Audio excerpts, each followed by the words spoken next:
The cold February air nipped at their cheeks as Katharina and Richard walked side by side, their boots crunching against the icy ground of the secluded forest trail.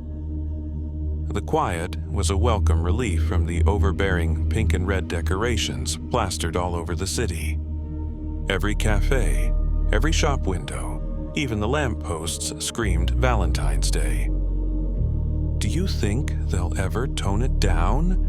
Katharina asked, shoving her hands deeper into her coat pockets. Her tone was casual, but Richard caught the faint edge of bitterness in her voice. "Not a chance," he replied. "Not when they can turn a profit on love." The two fell into silence again, their breaths visible in the frosty air. The forest was thin here, the trees skeletal in the winter chill, their bare branches clawing at the pale gray sky. For the first time all day, they felt a sense of peace, a bubble of quiet away from the world's expectations. But then, as they rounded a bend in the path, their steps faltered. Standing before them, just off the trail, was a small, weathered structure. It was a chapel, or at least it had been long ago. The roof sagged under the weight of moss and decay, and the wooden doors hung ajar, one of them barely clinging to its rusted hinges. A carved stone cross leaned precariously over the entrance, its edges worn smooth by time. "What is this doing here?" Richard murmured, his voice low. Katharina frowned, her eyes narrowing. "I didn't think there were any buildings out here." The structure exuded an oppressive stillness. The surrounding trees seemed to bow toward it, their bare branches stretching like grasping fingers. The air carried the faintest trace of something sweet, almost like roses. It felt out of place in the winter chill. Richard shifted uneasily, his arms crossed as if to ward off the creeping discomfort crawling up his spine. Something about the chapel felt wrong, like it was waiting for them. He wanted to turn back, but his feet wouldn't move. Katharina felt it too, the cold dread coiling in her chest. Her instincts whispered for her to leave, yet the scent of roses tugged at her curiosity. It was alluring, almost hypnotic, and she found herself stepping forward despite the chill prickling the back of her neck. "Maybe we should keep walking," Richard said softly, his voice barely audible. Katharina hesitated but shook off the feeling.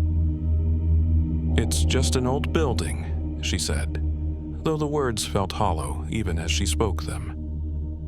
Ignoring the gnawing unease, she moved closer to the chapel, the scent of roses growing stronger with every step.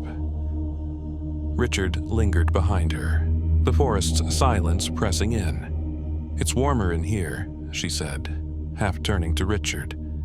Her voice sounded distant, as though the air inside the chapel dulled even sound.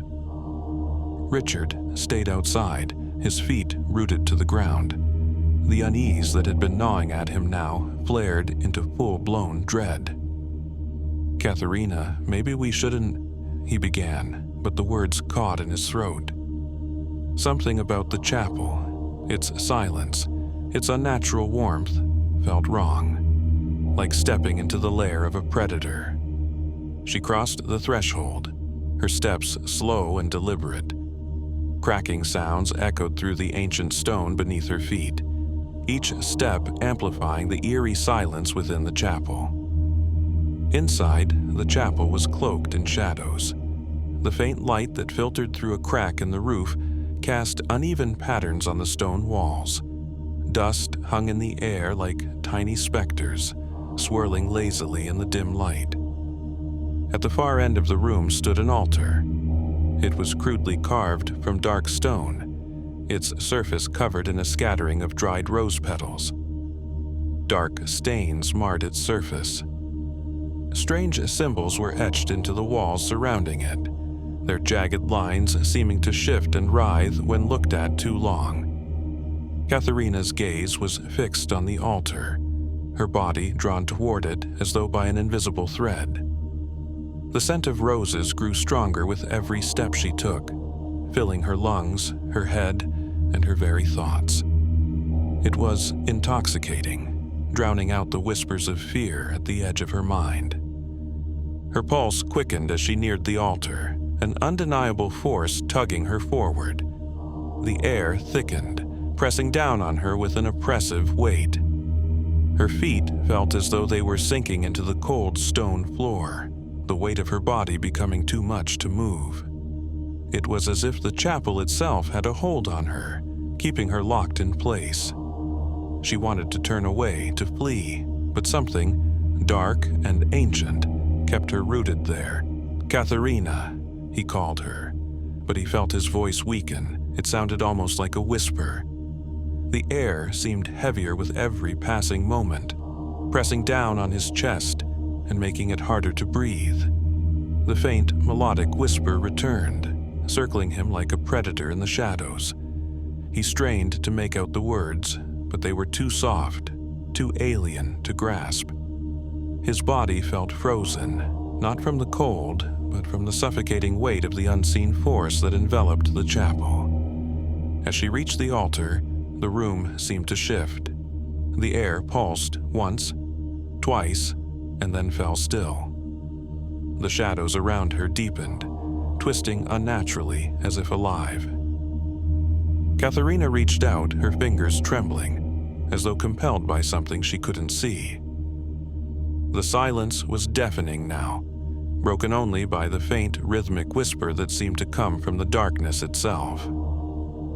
The silence in the chapel broke with a low, guttural growl, reverberating through the stone walls. From the far corner, where shadows were unnaturally deep, something stirred.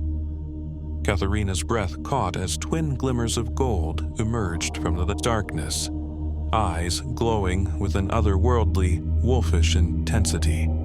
Before either of them could react, the creature lunged. Richard didn't have time to scream. A flash of claws, impossibly fast, slashed across his throat. The sound was sickening, wet, sharp, and final. Blood sprayed in an arc, painting the cold stone and altar in deep crimson. Richard's body crumpled, but the thing caught him mid-fall with an unnatural grace. One massive, clawed hand wrapping around his limp form.